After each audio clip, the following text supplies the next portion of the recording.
Chapter 1. A few miles south of Soledad, the Salinas River drops in close to the hillside bank and runs deep and green. The water is warm too, for it has slipped twinkling over the yellow sands in the sunlight before reaching the narrow pool. On one side of the river the golden foothill slopes curve up to the strong and rocky Gabelan Mountains, but on the valley side the water is lined with trees, willows fresh and green with every spring, carrying in their lower leaf junctures the debris of the winter's flooding, and sycamores with mottled, white, recumbent limbs and branches that arch over the pool.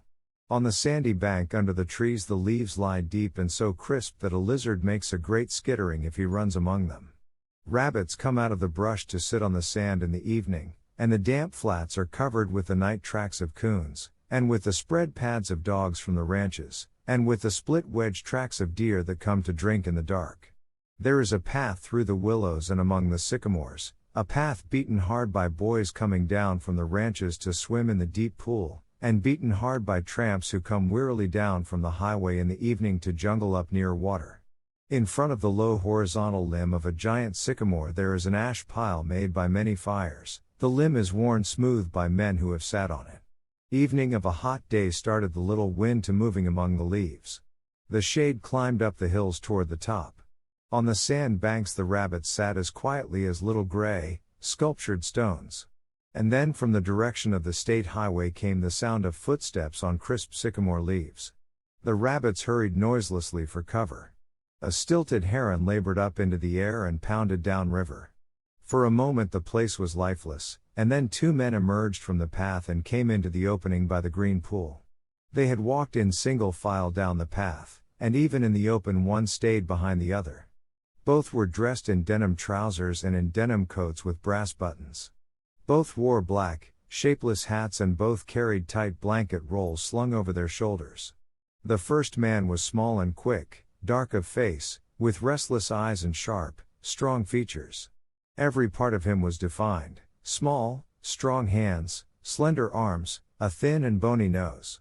Behind him walked his opposite, a huge man, shapeless of face, with large, pale eyes, with wide, sloping shoulders, and he walked heavily, dragging his feet a little, the way a bear drags his paws. His arms did not swing at his sides, but hung loosely. The first man stopped short in the clearing, and the follower nearly ran over him. He took off his hat and wiped the sweatband with his forefinger and snapped the moisture off. His huge companion dropped his blankets and flung himself down and drank from the surface of the green pool, drank with long gulps, snorting into the water like a horse. The small man stepped nervously beside him. "Lennie," he said sharply. "Lennie, for God's sakes don't drink so much." Lennie continued to snort into the pool. The small man leaned over and shook him by the shoulder. "Lennie, you gonna be sick like you was last night." Lennie dipped his whole head under, hat and all, and then he sat up on the bank and his hat dripped down on his blue coat and ran down his back. "That's good," he said. "You drink some, George. You take a good big drink." He smiled happily. George unslung his bindle and dropped it gently on the bank. "I ain't sure it's good water," he said. "Looks kinda scummy." Lennie dabbled his big paw in the water and wiggled his fingers so the water arose in little splashes. Rings widened across the pool to the other side and came back again. Lennie watched them go. "Look, George. Look what I done." George knelt beside the pool and drank from his hand with quick scoops. "Tastes all right," he admitted. "Don't really seem to be running, though." "You never oughta drink water when it ain't running, Lennie," he said hopelessly. "You'd drink out of a gutter if you was thirsty." He threw a scoop of water into his face and rubbed it about with his hand, under his chin and around the back of his neck. Then he replaced his hat, pushed himself back from the river, drew up his knees and embraced them. Lennie, who had been watching, imitated George exactly. He pushed himself back, drew up his knees, embraced them, looked over to George to see whether he had it just right. He pulled his hat down a little more over his eyes, the way George's hat was. George stared morosely at the water. The rims of his eyes were red with sun glare. He said angrily, "We could just as well have rode clear to the ranch if that bastard bus driver knew what he was talking about. Just a little stretch down the highway, he says. Just a little stretch. Goddamn near 4 miles, That's what it was. Didn't want to stop at the ranch gate, that's what. Too goddamn lazy to pull up. Wonder he isn't too damn good to stop in Soledad at all. Kicks us out and says, just a little stretch down the road. I bet it was more than 4 miles. Damn hot day. Lennie looked timidly over to him. George? Yeah, what you want? Where we going, George? The little man jerked down the brim of his hat and scowled over at Lennie. So you forgot that already, did you? I gotta tell you again, do I? Jesus Christ, you're a crazy bastard. I forgot, Lennie said softly. I tried not to forget. Honest to God I did, George. Okay, I'll tell you again. I ain't got nothing to do. Might just as well spend all my time telling you things and then you forget 'em, and I tell you again. Tried and tried, said Lennie, but it didn't do no good. I remember about the rabbits, George. The hell with the rabbits. That's all you ever can remember is them rabbits. Okay. Now you listen, and this time you got to remember so we don't get in no trouble. You remember settin' in that gutter on Howard Street and watchin' that blackboard? Lennie's face broke into a delighted smile.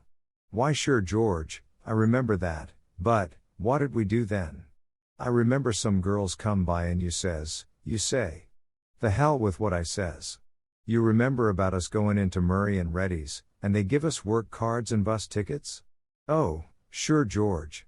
I remember that now. His hands went quickly into his side coat pockets. He said gently, George, I ain't got mine. I must 'a' lost it. He looked down at the ground in despair. You never had none, you crazy bastard. I got both of 'em here. Think I'd let you carry your own work card? Lennie grinned with relief. I thought I put it in my side pocket.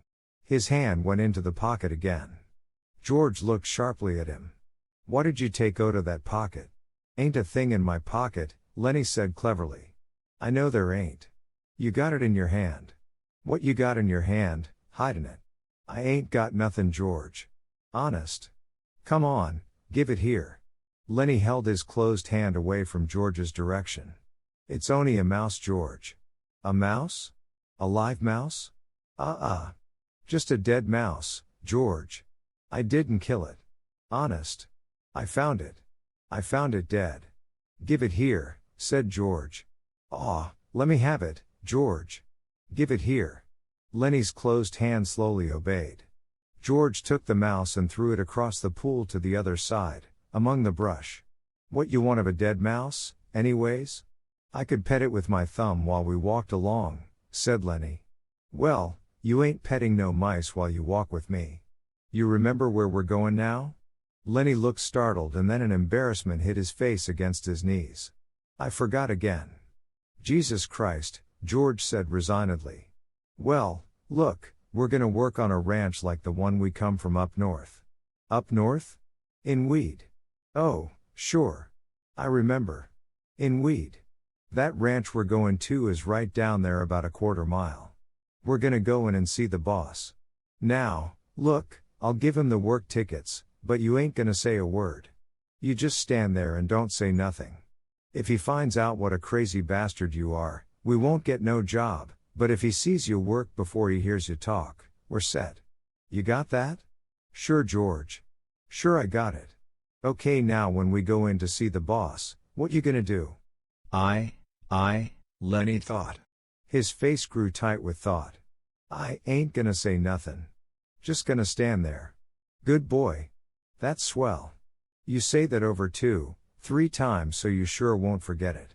Lennie droned to himself softly, I ain't gonna say nothin', I ain't gonna say nothin', I ain't gonna say nothin'. Okay, said George. And you ain't gonna do no bad things like you done in Weed, neither. Lennie looked puzzled. Like I done in Weed?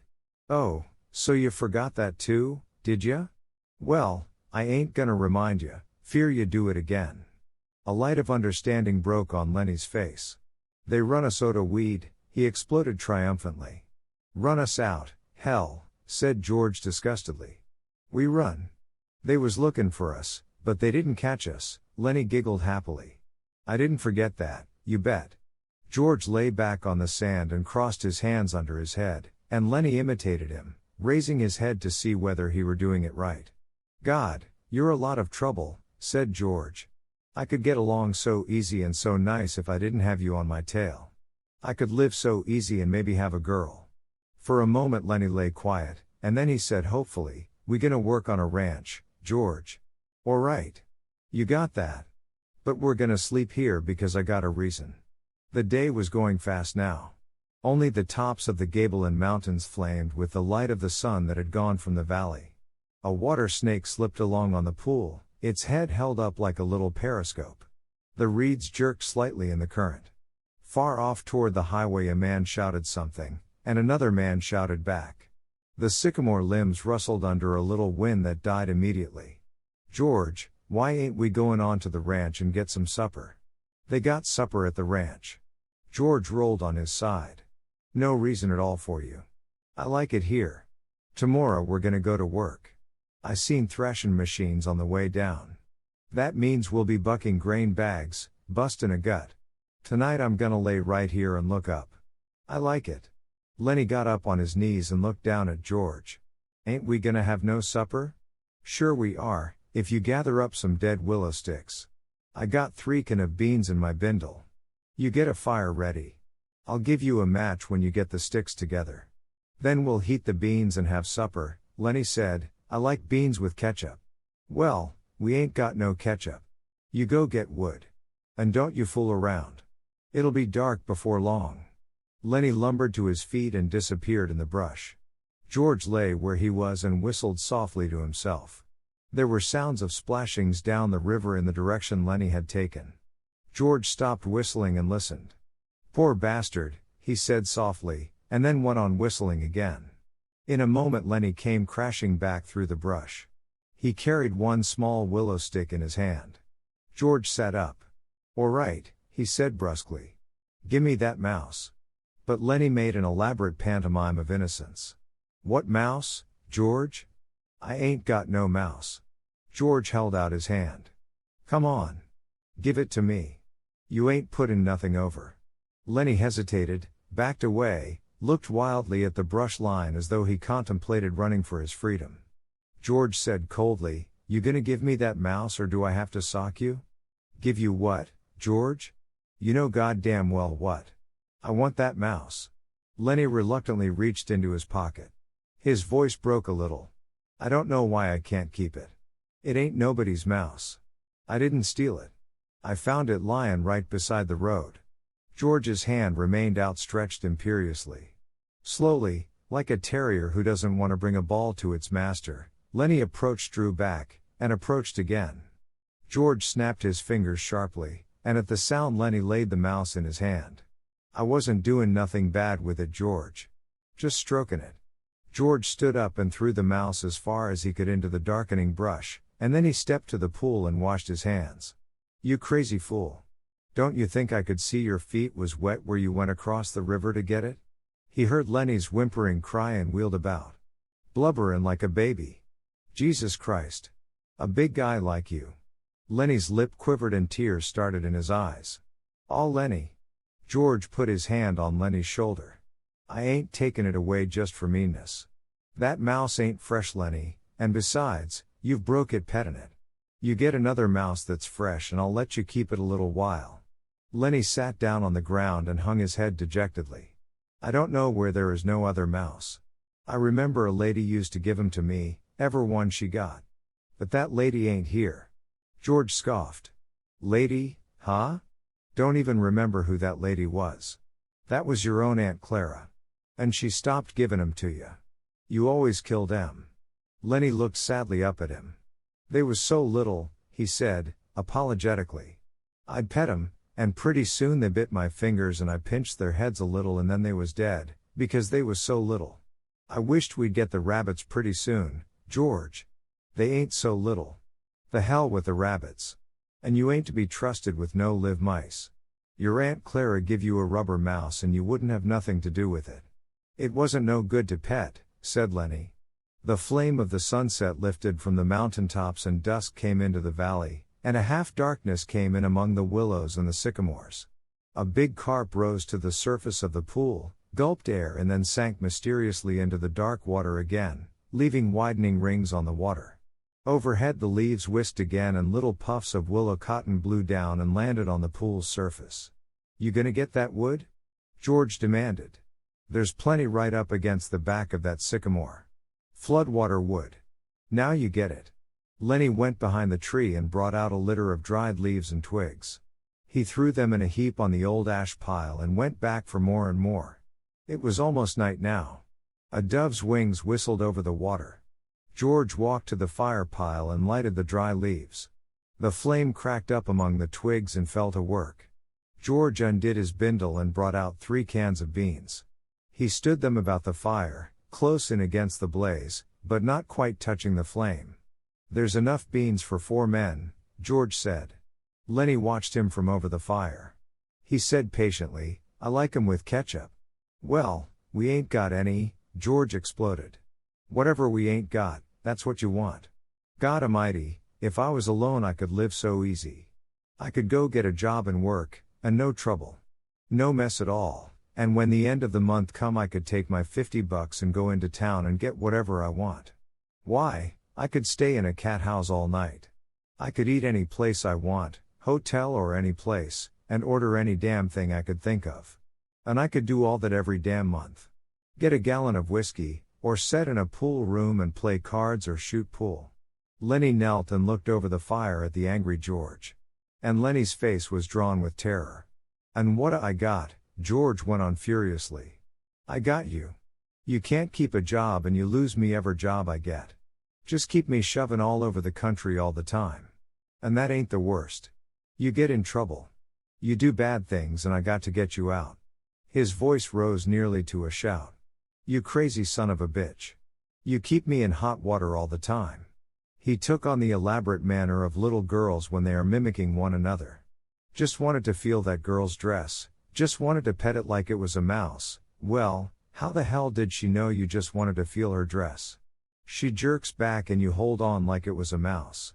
She yells and we got to hide in an irrigation ditch all day with guys looking for us, and we got to sneak out in the dark and get out of the country. All the time something like that, all the time. I wished I could put you in a cage with about 1,000,000 mice and let you have fun." His anger left him suddenly. He looked across the fire at Lennie's anguished face, and then he looked ashamedly at the flames. It was quite dark now, but the fire lighted the trunks of the trees and the curving branches overhead. Lennie crawled slowly and cautiously around the fire until he was close to George. He sat back on his heels. George turned the bean can so that another side faced the fire. He pretended to be unaware of Lennie so close beside him. "George," very softly. No answer. "George. What do you want?" "I was only foolin' George. I don't want no ketchup. I wouldn't eat no ketchup if it was right here beside me. If it was here, you could have some. But I wouldn't eat none, George. I'd leave it all for you. You could cover your beans with it and I wouldn't touch none of it." George still stared morosely at the fire. "When I think of the swell time I could have without you, I go nuts. I never get no peace." Lennie still knelt. He looked off into the darkness across the river. "George, you want I should go away and leave you alone? Where the hell could you go?" "Well, I could. I could go off in the hills there. Some place I'd find a cave." "Yeah? How'd you eat? You ain't got sense enough to find nothing to eat." "I'd find things, George. I don't need no nice food with ketchup. I'd lay out in the sun and nobody'd hurt me. And if I found a mouse, I could keep it. Nobody'd take it away from me." George looked quickly and searchingly at him. "I been mean, ain't I? If you don't want me I can go off in the hills and find a cave. I can go away any time. No, look. I was just foolin', Lennie. 'Cause I want you to stay with me. Trouble with mice is you always kill 'em." He paused. "Tell you what I'll do, Lennie. First chance I get I'll give you a pup. Maybe you wouldn't kill it. That'd be better than mice. And you could pet it harder." Lennie avoided the bait. He had sensed his advantage. "If you don't want me, you only just got to say so, and I'll go off in those hills right there, right up in those hills and live by myself. And I won't get no mice stole from me," George said. "I want you to stay with me, Lennie." Jesus Christ, somebody'd shoot you for a coyote if you was by yourself. No, you stay with me. Your Aunt Clara wouldn't like you running off by yourself, even if she is dead. Lennie spoke craftily. Tell me, like you done before. Tell you what? About the rabbits, George snapped. You ain't gonna put nothing over on me. Lennie pleaded, come on, George. Tell me. Please, George. Like you done before. You get a kick out of that, don't you? Alright, I'll tell you, and then we'll eat our supper. George's voice became deeper. He repeated his words rhythmically as though he had said them many times before. Guys like us, that work on ranches, are the loneliest guys in the world. They got no family. They don't belong no place. They come to a ranch and work up a stake and then they go into town and blow their stake, and the first thing you know they're pounding their tail on some other ranch. They ain't got nothing to look ahead to. Lennie was delighted. That's it, that's it. Now tell how it is with us. George went on. With us it ain't like that. We got a future. We got somebody to talk to that gives a damn about us. We don't have to sit in no bar room blowin' in our jack just because we got no place else to go. If them other guys gets in jail they can rot for all anybody gives a damn. But not us. Lennie broke in. But not us. And why? Because I got you to look after me, and you got me to look after you, and that's why, he laughed delightedly. Go on now, George. You got it by heart. You can do it yourself. No, you. I forget some of the things. Tell about how it's gonna be. Okay, someday, we're gonna get the jack together and we're gonna have a little house and a couple of acres and a cow and some pigs and live off the fat of the land, Lennie shouted. And have rabbits. Go on, George. Tell about what we're gonna have in the garden and about the rabbits in the cages and about the rain in the winter and the stove, and how thick the cream is on the milk like you can hardly cut it. Tell about that, George. Why didn't you do it yourself? You know all of it. No, you tell it. It ain't the same if I tell it. Go on, George. How I get to tend the rabbits. Well, said George, we'll have a big vegetable patch and a rabbit hutch and chickens. And when it rains in the winter, we'll just say the hell with going to work, and we'll build up a fire in the stove and sit around it and listen to the rain comin' down on the roof. Nuts. He took out his pocket knife. I ain't got time for no more. He drove his knife through the top of one of the bean cans, sawed out the top and passed the can to Lennie. Then he opened a second can. From his side pocket he brought out 2 spoons and passed one of them to Lennie. They sat by the fire and filled their mouths with beans and chewed mightily. A few beans slipped out of the side of Lennie's mouth. George gestured with his spoon. What you gonna say tomorrow when the boss asks you questions? Lennie stopped chewing and swallowed. His face was concentrated. I ain't gonna say a word. Good boy. That's fine, Lennie. Maybe you're getting better. When we get the couple of acres I can let you tend the rabbits all right. Especially if you remember as good as that. Lennie choked with pride. I can remember, he said. George motioned with his spoon again. Look, Lennie. I want you to look around here. You can remember this place, can't you? The ranch is about a quarter mile up that way. Just follow the river? Sure, said Lennie. I can remember this. Didn't I remember about not gonna say a word? Course you did. Well, look. Lennie, if you just happen to get in trouble like you always done before, I want you to come right here and hide in the brush. Hide in the brush, said Lennie slowly. Hide in the brush till I come for you. Can you remember that? Sure I can, George. Hide in the brush till you come. But you ain't gonna get in no trouble, because if you do, I won't let you tend the rabbits. He threw his empty bean can off into the brush. I won't get in no trouble, George. I ain't gonna say a word. Okay, bring your bindle over here by the fire. It's gonna be nice sleepin' here. Lookin' up, and the leaves. Don't build up no more fire. We'll let her die down. They made their beds on the sand, and as the blaze dropped from the fire the sphere of light grew smaller, the curling branches disappeared and only a faint glimmer showed where the tree trunks were. From the darkness Lennie called, George, you asleep? No. What do you want? Let's have different color rabbits, George. Sure we will, George said sleepily. Red and blue and green rabbits, Lennie. Millions of 'em. Furry ones, George, like I seen in the fair in Sacramento. Sure, furry ones. 'Cause I can just as well go a wave, George, and live in a cave. You can just as well go to hell, said George. Shut up now. The red light dimmed on the coals. Up the hill from the river a coyote yammered, and a dog answered from the other side of the stream. The sycamore leaves whispered in a little night breeze.